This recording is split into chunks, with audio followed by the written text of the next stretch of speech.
یہ ذرا سنیے گا پھر بات کرتے ہیں۔ یہ دلال اور یہ طوائفیں مہرنگ اور منظور پشتین، جب ان کا کام ختم ہو جائے گا، جو کہ کام ان کا صرف انارکی پھیلانا ہے، تو اس کے بعد ان کو بھی قتل کروا دیا جائے گا، because they know too much. نہ کوئی ان کے پاس پلان ہے، نہ ان کی کوئی حیثیت ہے۔ یہ صرف بھونکنے والے کتے ہیں جن کو استعمال کیا جا رہا ہے پاکستان کے خلاف بھونکنے کے لیے اس وقت۔ منظور پشتین کا بھی ایگزیکٹلی یہی معاملہ ہے۔ وہ جس علاقے پہ پشتونستان بنانا چاہتا ہے، ریاست پاکستان کے خلاف بغاوت کر رہا ہے، کہتا ہے میاں والی بھی ہمارا، چلو تم آگے اور بھی علاقے لے لو، میاں والی بھی ہمارا، مگر جس علاقے پر یہ اپنا پختونستان بنانا چاہ رہا ہے، اپنا قومی جرگہ کرنے جا رہا ہے، عدالت لگانے جا رہا ہے ریاست پاکستان کے خلاف، ان علاقوں کو اور بھی بہت بڑی بڑی پاورز ہیں جو کلیم کر رہی ہیں، اور یہ بھی اس کو کلیم کر رہے ہیں۔ بڑے دکھ سے یہ کہنا پڑتا ہے کہ ہمارے معاشرے میں ان جیسے نیریٹیوز بکتے ہیں اور ان کو پروموٹ بھی کیا جاتا ہے۔ پہلی بات تو یہ ہے کہ زاہد حامد صاحب نے جو باتیں کی ہیں وہ سراسر اس سوسائٹی کو مزید ڈیوائیڈ کرنے کی ایک کوشش ہے۔ آپ سب جانتے ہیں کہ جتنی بھی سیاسی جماعتیں ہیں، ریاست، وفاقی حکومت، صوبائی حکومتیں، ادارے یہ بات مانتے ہیں کہ ان لوگوں کے گریوینسز جینوئن ہیں۔ آپ ان کے طریقے سے اختلاف رکھ سکتے ہیں، شاید یہ کبھی بہت زیادہ ہارش بھی ہوتے ہوں گے، لیکن ان لوگوں کے جو گریوینسز ہیں وہ جینوئن ہیں۔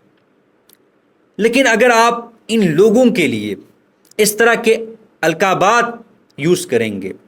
اس طرح کے ٹرمینالوجیز یوز کریں گے، ان کے اوپر اس طرح کے الزامات لگائیں گے،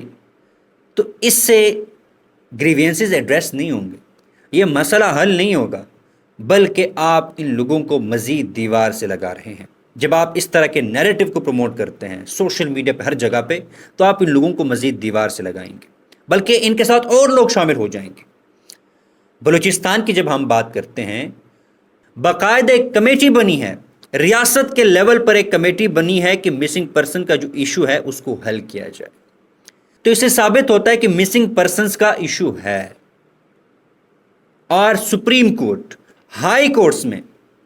اس کے حوالے سے پٹیشنز دائر ہے اور کیسوں کی سماعت ہو رہی ہے۔ اس طرح دیگر مسائل بھی ہے۔ جب ہم 11 اکتوبر کی بات کرتے ہیں، جس طرح زاہد حامد صاحب نے کہا کہ یہ پشتونستان کو بنانے کی سازش ہے،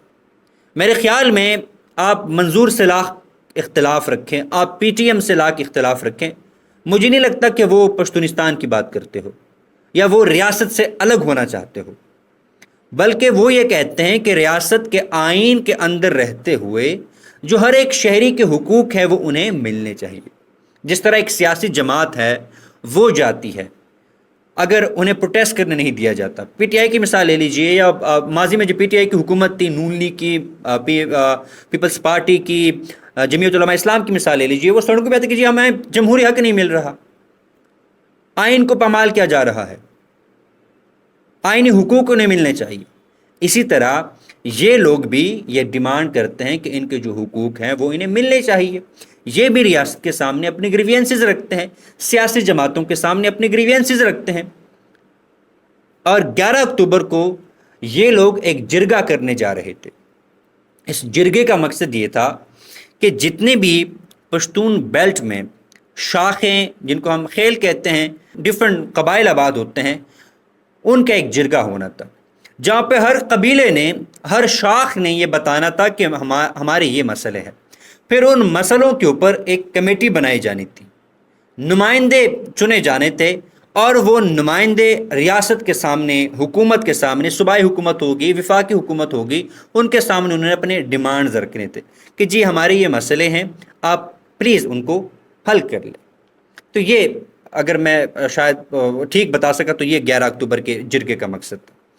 لیکن اگر آپ یہ نیریٹو پروموٹ کریں گے کہ جی یہ بنانے جا رہے ہیں، ان کا تعلق اس سے ہے، ان کو وہاں سے ہوتی ہے، اگر اس طرح کی چیزیں ہیں تو آپ سامنے لے کر آئیں ثبوت کے ساتھ۔ میڈیا، سوشل میڈیا کا دور ہے، آپ سامنے لے کر آئیں تاکہ جو ان کے ساتھ لوگ ملے ہوئے ہیں ان کو بھی پتہ چل جائے۔ لیکن اگر ایسا نہیں ہے تو آپ لوگوں میں نفرتیں نہ پھیلائیں۔ میں بار بار اس بات پر ایمفیسائز کر رہا ہوں کہ پاکستان اس وقت one of the leading polarized society ہو چکی ہے۔ پاکستان کی جو سوسائٹی ہے،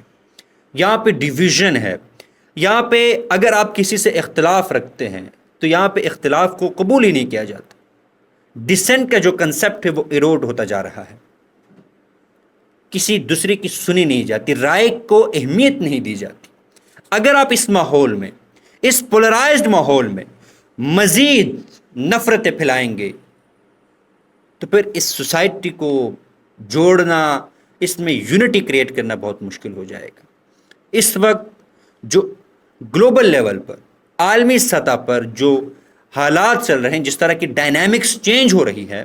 اس میں اس ملک کو، اس ملک کے جتنے بھی اقوام ہیں، ان کو متحد ہونے کی ضرورت ہے۔